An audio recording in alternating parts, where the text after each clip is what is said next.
नमस्कार दोस्तों, मैं हूं रजनीश कुमार और आज हम द्वितीय विश्व युद्ध के बारे में पढ़ेंगे। द्वितीय विश्व युद्ध 1939 से 1945 तक चला और ये युद्ध बहुत बड़े स्तर पे हुआ। इसमें लगभग 70 देशों की थल सेना, जल सेना और वायु सेना ने भाग लिया। इस युद्ध में विश्व दो गुटों में बटा हुआ था। एक गुट था मित्र राष्ट्र और दूसरा गुट था धुरी राष्ट्र।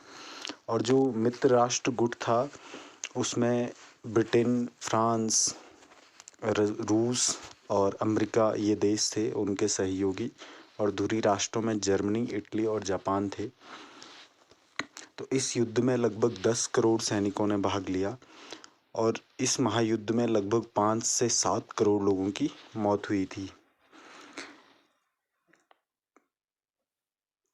इस युद्ध की शुरुआत सबसे पहले 1 सितंबर 1939 में हुई, जब जर्मनी ने पोलैंड पर आक्रमण किया और उसके बाद फ्रांस ने जर्मनी पर युद्ध की घोषणा की तथा इंग्लैंड और अन्य राष्ट्रमंडल देशों ने भी इसका अनुमोदन किया। जो जर्मनी था उसने पोलैंड पे हमला कर दिया था और पोलैंड पे हमला करने की वजह से फ्रांस ने जर्मनी पे हमले की घोषणा कर दी और इसके साथ साथ फ्रांस के साथ इंग्लैंड और अन्य जो राष्ट्रमंडल के देश थे वो इंग्लैंड के साथ आते हैं। जर्मनी ने 1939 में यूरोप में एक बड़ा साम्राज्य बनाने के उद्देश्य से पोलैंड पे हमला किया था और 1939 के अंत से 1942 के शुरुआत तक यह अभियान चलता रहा। जर्मनी ने कई संधियां की और कई जगह कब्जा किया और इस तरह से वो आगे बढ़ता चला गया। और अब उसका जब वो धीरे धीरे आगे बढ़ा तो वो उसका अभियान रूस की तरफ बढ़ने लगा। उसने पूरा फ्रांस कब्जा कर दिया। जब उसने पूरा फ्रांस कब्जा कर दिया तो वो रूस की तरफ बढ़ने लगा और रूस में भी वो काफ़ी अंदर तक घुस आया था। और 1941 में जब यूरोपीय धुरी राष्ट्रों ने सोवियत संघ पे हमला बोला तो इससे मानव इतिहास में जमीनी युद्ध में सबसे बड़े रण क्षेत्र का जन्म हुआ। और इसमें 1941 में जापान भी धुरी राष्ट्रों की तरफ से युद्ध में कूद गया। दरअसल जापान का उद्देश्य पूर्वी एशिया, इंडो चाइना है, वहाँ अपना प्रभुत्व स्थापित करना था प्रशांत क्षेत्र में। और उसने इसी वजह से संयुक्त राज्य अमेरिका के पर्ल हार्बर पे हमला कर दिया था।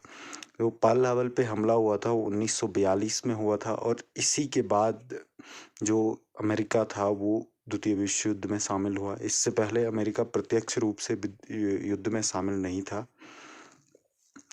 और जब ये एडोल्फ हिटलर था जो जर्मनी का तानाशाह था, जर्मनी का चांसलर था, तो उसने रूस के साथ उसके अच्छे संबंध थे पहले, लेकिन उसने अचानक रूस पे हमला किया और इससे जो रूसी उसका समझ लीजिए मित्र टाइप का था स्टालिन, तो स्टालिन को भी सदमा लगा था।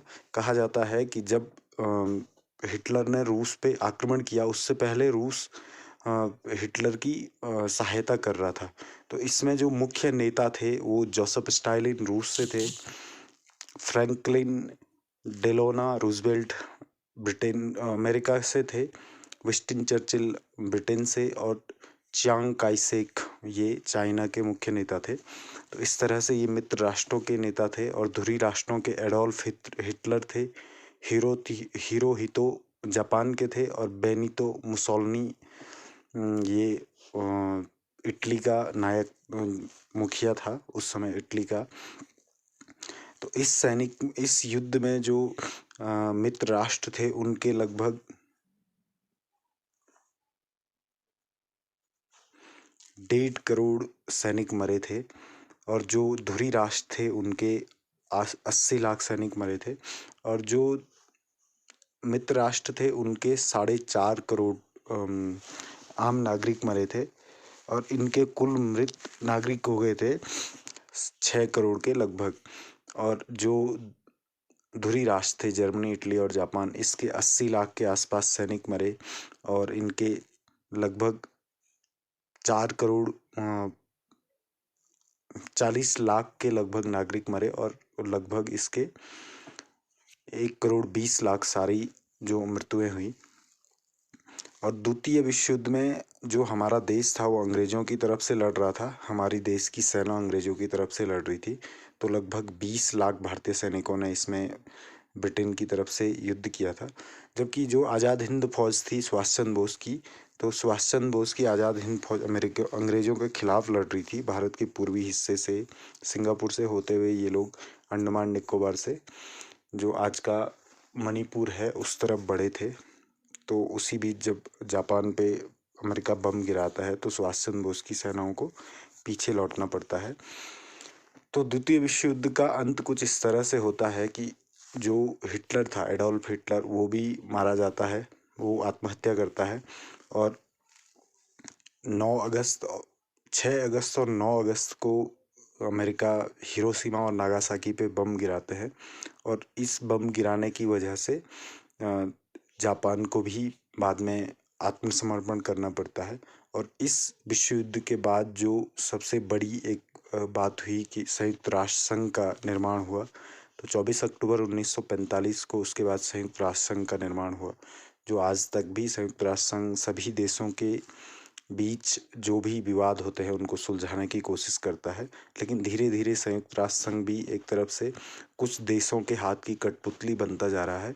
जो प्रथम विश्व युद्ध के बाद हुआ था उस तरह की घटनाएं होती जाती हैं। मतलब जैसे भारत को वीटो पावर मिलनी चाहिए लेकिन चीन उसमें अड़ंगा लगाए हुए, तो ये इस तरह की चीज़ें होती रहती हैं। मतलब आज भी हो रही है, संयुक्त राष्ट्र संघ में ये दिक्कत आ रही है।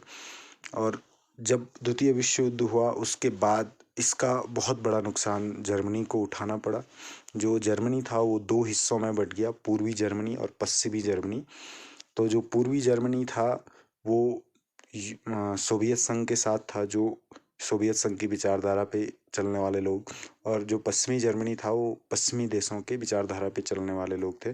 तो इस तरह से एडोल्फ हिटलर का अंत होता है। और जो एडोल्फ हिटलर चाहता था, एडोल्फ हिटलर ने इस लड़ाई में काफ़ी यहूदियों को मारा। कहते हैं कि लगभग 30 से 40 लाख यहूदी मारे गए इस युद्ध में। इस युद्ध के दौरान जो घटनाएं हुई, जो हिटलर के सैनिक थे वो यहूदियों पे अत्याचार करते थे और उन्होंने यहूदियों को बुरी तरह से मारा भगाया। और इस युद्ध के पश्चात जो आज का इज़राइल है उसका उदय हुआ। जो हिटलर ने या उससे पहले के लोगों ने यहूदियों को सताया, उसकी वजह से आज का इज़राइल बना है। तो इज़राइल बनाने में ब्रिटेन का भी बहुत बड़ा हाथ है। उन्होंने यहूदियों को वहाँ पे बसने की सलाह दी और उनकी सहायता की, जिसकी वजह से आज का हमारा ये जो इज़राइल देश बना हुआ है। तो ये युद्ध था द्वितीय विश्व युद्ध, इसमें हिटलर के अंत के बाद यूरोप में शांति आती है और हिरोशिमा और नागासाकी पे जो बम गिराए जाते हैं उसकी वजह से जापान आत्मसमर्पण करता है। तो इस युद्ध का सबसे बड़ा कारण ये था कि जो यूरोप में गुप्त संधियाँ होती थी, गुप्त संधियाँ हुई, या फिर एक प्रथम विश्व युद्ध के बाद एक जो यूरोपियन और शक्तियाँ थी उन्होंने वो जर्मनी पे ज़बरदस्ती कुछ शर्तें थोपी थी जिससे जर्मनी को अपमानजनक लगा था। और बाद में जब हिटलर का उदय होता है, जब हिटलर जर्मनी की सत्ता पे काबिज होता है और उसके कंट्रोल में सारी चीज़ें आती हैं, तो उस बदले को लेने के मन से भी आगे बढ़ता है। और उसी तरह से जैसे जापान था, तो जापान का ये था कि वो पूर्वी एशिया में अपना प्रभुत्व बनाना चाहता था, चीन पे उसका वो कब्जा करना चाहता था। उसने अपने समय में चीन के काफ़ी बड़े भूभाग पे कब्जा किया था। तो इन सारी चीज़ों के होते करते द्वितीय विश्व युद्ध हुआ था और ये युद्ध 6 साल चला था। 1945 में ये समाप्त हो गया था। तो उस समय हमारा देश अंग्रेज़ों का गुलाम था। तो हमारा देश प्रत्यक्ष रूप से युद्ध में शामिल नहीं हुआ, लेकिन हमारे देश की सेना ने अंग्रेज़ों के लिए लड़ाई लड़ी। और जो आज़ाद हिंद फौज के सैनिक थे उन्होंने आज़ाद हिंद फौज के लिए अंग्रेज़ों के खिलाफ लड़ाई लड़ी। और उसी दौरान भारत छोड़ो आंदोलन होता है। फिर धीरे धीरे एक तरह की कंडीशन बनती है कि जो आज का हमारा देश स्वतंत्र हुआ वो आज की परिस्थितियों का निर्माण हुआ 1947-46 में। तो अंग्रेज़ों ने भारत को आज़ादी दे दी। तो दोस्तों इस तरह के वीडियो देखने के लिए चैनल को सब्सक्राइब करें। Thank you. जय हिंद।